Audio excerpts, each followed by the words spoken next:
Speaker is Mark Kaplan, who is a native of Louisiana and graduate of Yale University. In 2003, he earned his PhD in comparative literature from NYU.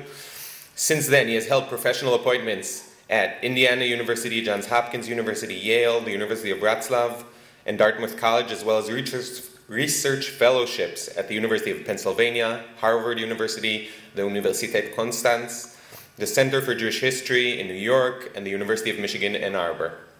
In 2011, he published How Strong the Change, Language, Temporality, and Narrative Form in Peripheral Modernisms, a comparison of Yiddish and African literatures, a wonderful book, with Stanford University Press. His second book, also wonderful, Yiddish Writers in Weimar Berlin, A Fugitive Modernism, has been published by Indiana University Press just recently. Currently, he's a senior lecturer in Yiddish literature at the Heinrich Heine Universität in Düsseldorf.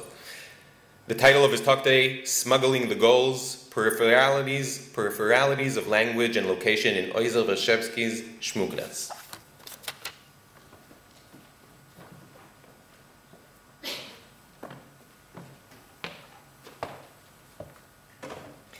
Thank you for the kind introduction. Thank you for a really, really wonderful conference. It's great to be here, and it is great to be able to meet so many good colleagues, and it's great to present my work in progress under these auspices, my iPad permitting. Although the Yiddish author Oizer Warshawski wrote his great novel Schmugglers prior to beginning his career in Paris as an art critic and painter, the image of shtetl life that he conjures in this narrative finds in its literary effects a corollary to the way that Pablo Picasso employed motifs of traditional Spanish iconography, African tribal masks, the perspectival innovations of Paul Cézanne, and the objects of everyday life in Paris in his day to create Cubism. With equal precision, one can similarly suggest an analogy to Igor Stravinsky's musical alchemy of Slavic folklore, French Impressionism, and the late Romantic orchestral palette to create early masterpieces such as Petrushka, Le Sacré du Printemps, or Les Noces. In each of the examples, I am invoking high modernist sophistication, and cosmopolitanism merges invisibly with folklore and local knowledge to push the boundaries both of what an aesthetic medium can express and how it achieves its ability to shock. In Warshawski's example, particularly, one can observe not just an aesthetic dialectic between modernist representation and the traditional culture that he depicts, but also a linguistic tension among Yiddish and co-territorial Polish, as well as German, of an occupying army during World War I to push the boundaries of monolingual decorum in the same way that Picasso challenged conventions of artistic perspective and Stravinsky revolutionized the harmonic language of European music. In each instance, the attack on aesthetic practice parallels the social transformations of empire, the nation-state, and the status of an individual in the era of global crisis. In this respect, Oizer Warshawski's Schmugglers, or Schmuglares, is an exceptional work, perhaps the exceptional novel of shtetl life at the moment of its irrevocable dissolution. Written in 1920, and republished twice in Warshawski's life, as well as in a posthumous edition in 1969, which I have relied on for my remarks today, but because it is only in the final edition to date that the author's innumerable and highly revealing graftings from Polish are explicated in the footnotes. Schmugglers, as its name makes clear, is a novel about smuggling, from the shtetl to the city Warsaw, which during World War I was under German occupation. As Leotisha Tordyaman has written, Schmugglers describes a specific, historically and geographically marked place, but it also depicts a series of border crossings that trespass against both literal and symbolic frontiers. Just as the novel deals with the illicit traffic of contraband, in particular raw materials such as meat, flour, and most profitably grain for distilling alcohol, as a narrative, it illustrates a constant underground traffic among languages, cultures, and ways of life. It is less a conventional novel than a series of set pieces, sketches, and embedded narratives. Schmugglers is a travel narrative about traffic from shtetl to city and back again, in which this process of circulation comes to signify the unstable borders that separate and connect Jews from non-Jews, men from women, Jewish and national languages, life and death. Schmugglers distinguishes itself primarily in its graphic use of economic metaphors, which derive from the privation and desperation that leads even formerly pious members of the shtetl community to engage in smuggling, and which in turn determine the consequences of smuggling on the moral and social fabric of the community itself. Writing of the extreme poverty into which Warsaw had sunk under enemy occupation, a perilousness that at once foreshadows and pales in comparison with the much greater destruction of the Second World War, Warshawski states, quote, "And all of Warsaw, which is, of course, to say, not the upper part of the city, but the lower part, worked its way into a frenzy with parched mouths and tongues like pieces of leather. Little children tore themselves from their mothers, crying, 'Bread, Mama,' just a piece of bread." The divisions in Warsaw of upper and lower parts constitute not just a geographical or a social disruption, but a dislocation specifically of the body politic. The social landscape of Schmugglers represents a politics of the belly, as the political scientist Jean-François Bayard has referred to the state in Africa. Schmugglers is indeed the most bodily work in 20th century Yiddish narrative, and its explicit emphasis on the lower stratum of both the physical body and its social counterpart provides the mechanism by which both the social expectations of and for traditional Jewish life, as well as the literary conventions depicting those expectations, are simultaneously overturned.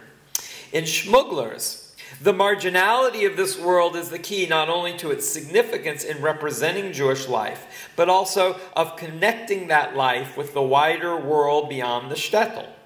In the context of a world war, life itself functions similarly as a footnote to death.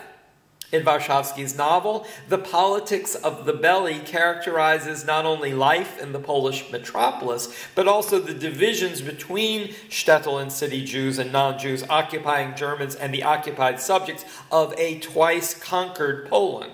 Accordingly, its most memorable image is also the most graphic, not just of this novel, but perhaps of all Yiddish literature prior to the Holocaust, and I will acknowledge that possible exception to my absolute is to be found in Markisch's Die Kuppe. But let's listen to Warshawski for a second. Quote, "Rachel, one of the shtetl's few female smugglers, the other women recruited for the task are almost always non-Jewish prostitutes from Warsaw. Rachel stood apart from them completely naked, wrapping herself in strips of meat from which blood was still dripping. She wrapped her breasts, her belly, and her legs. The flat strips of cool, damp meat stuck to her warm skin, and in the instance, they gave off steam. It was a genuine fright, a naked person, clothed in cut strips of raw meat. It seemed as if a living person had been stripped of her skin." This juxtaposition of carnal and charnel images of Rachel's body signifies the physical destruction and the social unraveling of Jewish life under occupation. This is perhaps the first explicit reference to a woman's naked body in all of Yiddish literature. And yet, the presentation here, I'm sure you'll agree, is anti-erotic, since her fleshliness is wrapped in the commodity that she is smuggling, transforming her in the manner of all forms of exploitation into literally a piece of meat. At the same time, this transaction de-eroticizes the exposure of her body by appearing to represent it inside out, condensing the violence of war and superimposing it onto the rapacity of capitalism, which likewise disfigures the body by reducing it to its physical use value. The metaphor of a body turned inside out similarly represents the reversal and overturning of social values as an act of violence against the body politic of the shtetl. Moreover, the exposure of Rachel's body plays out not only before the reader, but before a group of people that includes her own fiancé, who is physically disgusted by the unexpected sight of his intended's nakedness. As much as it remains unusual in our own society for people to disrobe publicly, and the fact that some people appear unclothed on the internet only serves to blur the distinction between public and private rather than to normalize public nudity, Rachel's public act constitutes an unthinkable violation of traditional propriety. Nonetheless, this image derives from another basic critique of traditional culture in shtetl literature, in which distinctions between public and private don't apply there.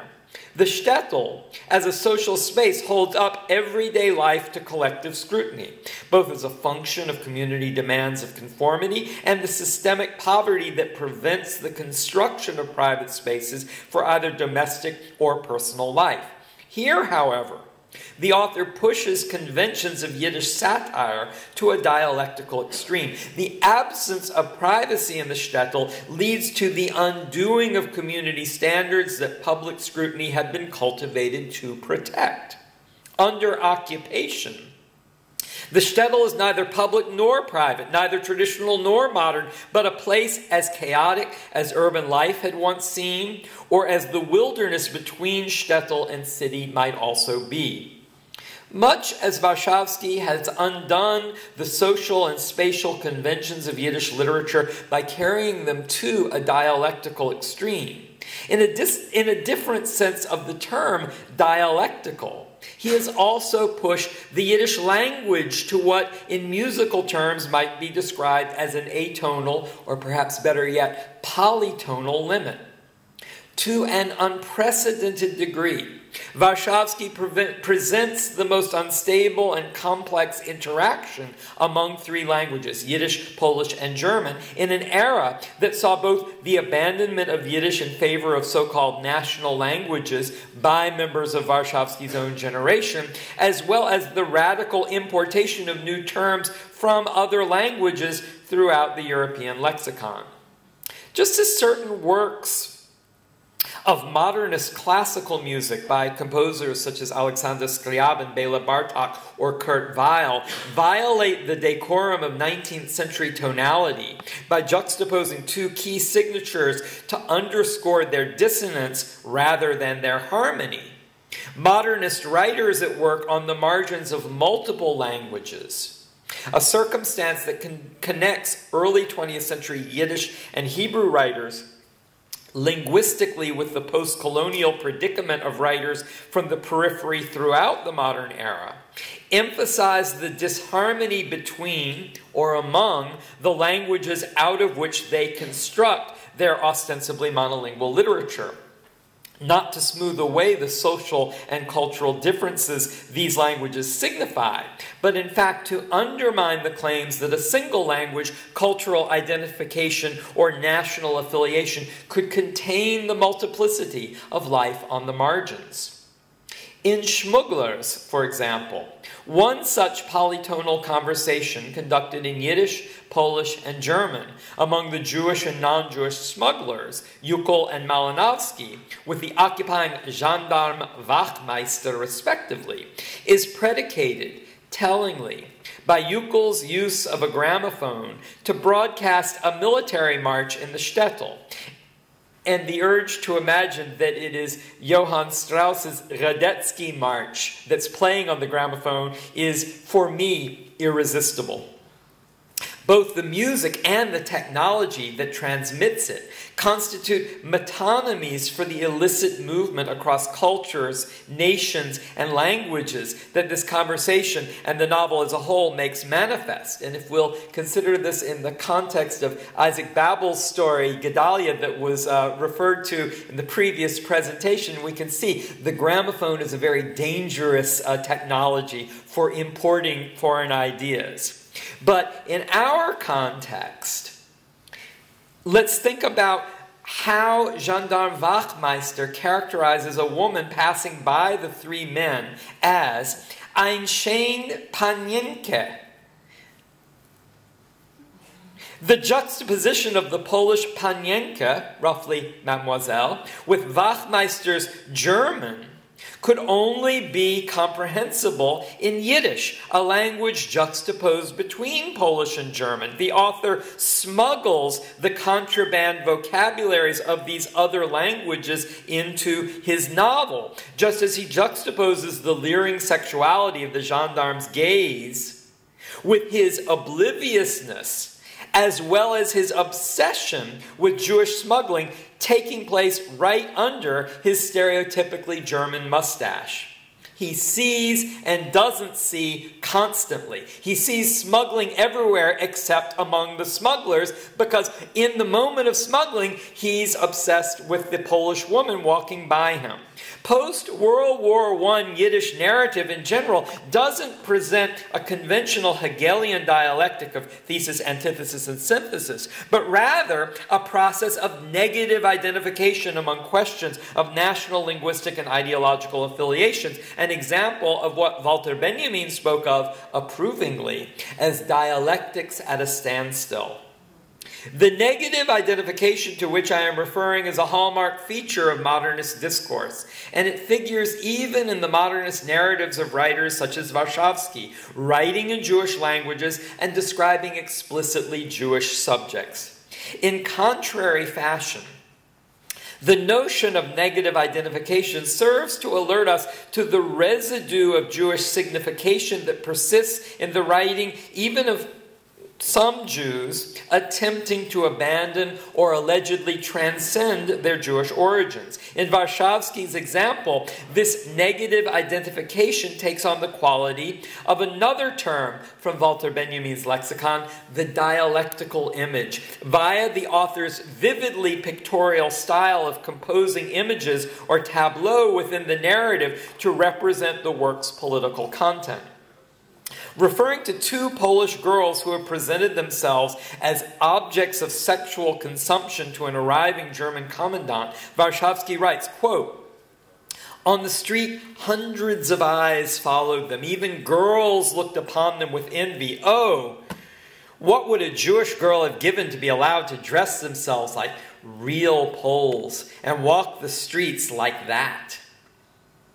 Although the two Polish sisters are described from the perspective of Jewish onlookers, the construction of the sentence suggests a reciprocity between the parading Christians and the Jews whose attention they attract. Such reciprocity is implicit in any form of spectacle.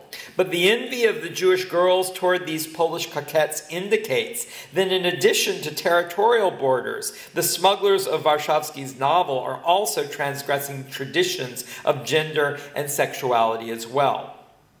When these two Polish girls, the Fornowski sisters, establish a relationship with the commandant, they are forced through the absence of a common language to communicate through gestures, which under the circumstances leads quickly to a physical burlesque of caresses, slaps, tickles, and kisses. Their ménage is at once erotic and the parody of Eros, since unlike elsewhere in the novel, there is no explicit evidence that the commandant has actual sexual relations with either of the sisters. In the pantomime of their interactions, gesture becomes language, and the body becomes a text, though a text that only becomes legible for the reader via the Yiddish language mediating between Polish and German, but absent in the interactions of these particular characters. The allegorical status of the physical body as at once a text and a figuration of the social body is the theme and variations upon which Warshawski constructs his narrative.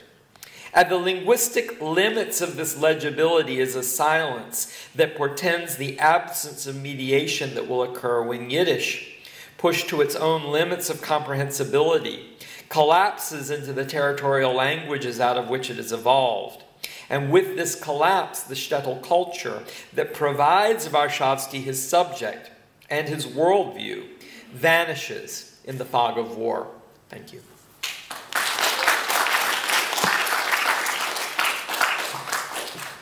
You go to field your own questions? We can do it that way. Whichever. Okay, thank you so much, Mark. And we have time for questions about that wonderful lecture about Schmugglers. I'm wondering whether you could relate to the image of the naked rucho stripped with meat to a very famous image by Chaim Sutin. Right. But also I was thinking of maybe this is more eating the flesh, as in the Pocken story by Lama Shapiro, Weiße Frau.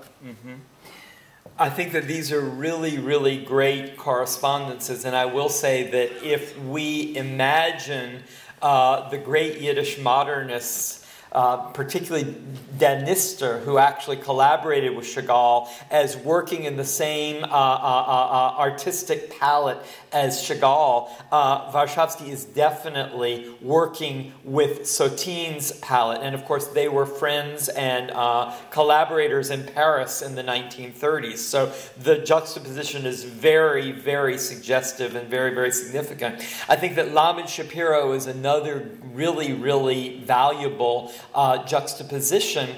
I think that the significant distinction to be made between Weishala and Schmugglers is that Shapiro is writing about pogroms, which of course Shapiro himself never actually witnessed. He's the Stephen Crane of Yiddish literature, right? He's an amazing writer of war who, you know, to his credit, got to stay out of the line of fire the entirety of his life.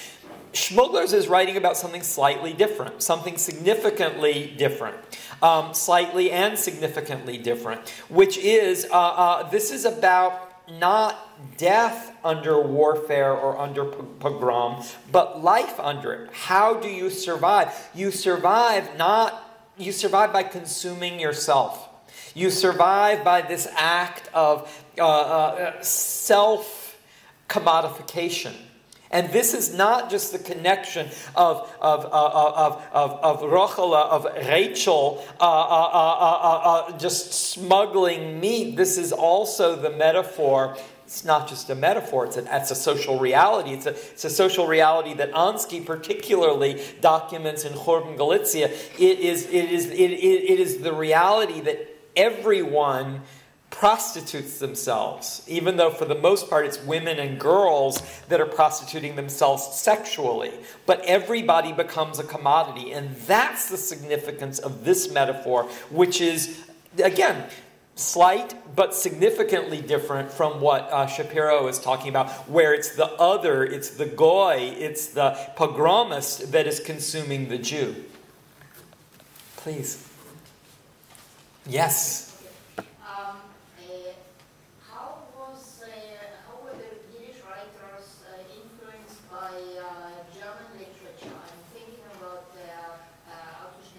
Where also there is an act of public nudity, which is in the context of the psychoanalysis. And the second analogy is the words that they, also Schnitzler has integrated lots of music, and later Willem van Howard has done in his,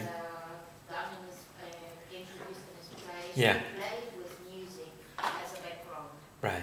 So with the exception of the figure of the gramophone broadcasting this, I'm calling it a Strauss march. It's definitely a military march. I don't recall that much music in Warshawski's fiction. I think that, when you're writing in Vienna, you're not going to be able to escape music. You might try, but you're not going to get very far. In the shtetl, music had a very different social function. I think that, what is... I think that I don't know if the Yiddish writers were reading Schnitzler specifically.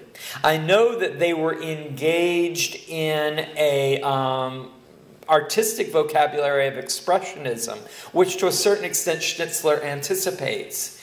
I think that when one thinks of Schnitzler, or maybe, his PG-13 cousin, Stefan Zweig, we're thinking about life in the big city. This is the city. This is decadence. This is something that belongs to the upper class and their hypocrisies. The shtetl is supposed to be a place that's very different from that. And I think that one of the things that's so useful about Warshawski's novel is that he's describing the breakdown of these social presumptions about what distinguishes Jewish life in the shtetl from life in the big city. If we go back to someone who certainly Warshawski was reading, Peretz, there are very few stories that Peretz writes about Warsaw, but when he writes about Warsaw, it is a land apart from the world of the shtetl. There are different temporalities, there are different social orders, there are different experiences of the individual. The individual is lost and anonymous in the big city. The individual is certainly lost in the shtetl, but he ain't anonymous. Everybody knows him and knows his family, and that's the point. I might know your family now, but it's World War I and there's a German gendarme and my children are starving. I'm still going to strip myself. I'm still going to break the law. I'm still going to break the commandments. And that's life under occupation. So thank you so much for this. I greatly enjoyed it. This question is couched in my own ignorance. I have not read this novel. Take your time. But I'm just so taken with this idea of like the consumption of the self under occupation as a necessary means of survival. But also when you talk about this pantomime of gesture, there's a humor in that scene, at least as you conveyed it. And then the way that you have this atemporality of the shuttle, I don't know, I just can't help but think of Bakhtin and the carnival and how the shuttle seems to have become the carnival. Right. But again, I don't know to what extent the humor is there or if this maybe is an outlier scene, but I was just wondering if you might comment on potentially like comedy. Sure. I think that the humor is definitely there, and I think that it's humor of a particularly post-colonial sort. That humor is inextricable from horror in the colonial context. In life under occupation, so that there is always this charge in a fundamentally satirical framework. And this is a form of satire one sees everywhere in African literature. It is a satire in which the metaphors of comedy are taken literally. And that relationship of metaphorical language to physical reality is something that comedy and horror share. Inextricably. So it is a horrible comedy. It is a comedy rooted in the horror of the body. And this gets back to the notion of carnival in general. And this is a notion that is absolutely on Bakhtin's mind in a radically different context, as you and I have suggested. It's also on Benjamin's mind. But when we get back to the idea of carnival, where does the word come from? It comes from carne, which is simultaneously carnal and charnel. It's the same word, the flesh of the body and the flesh of the fleisch. There is no division, and that's the horror, and it's also the absurdity. And therefore, it is the comedy. And this brings us back to Baudelaire, who tells us they laugh and laugh to prevent from weeping, which Beckett overturns in Fin de Partie. They weep and weep, it's to prevent from laughing. Thank you so much. Thank you.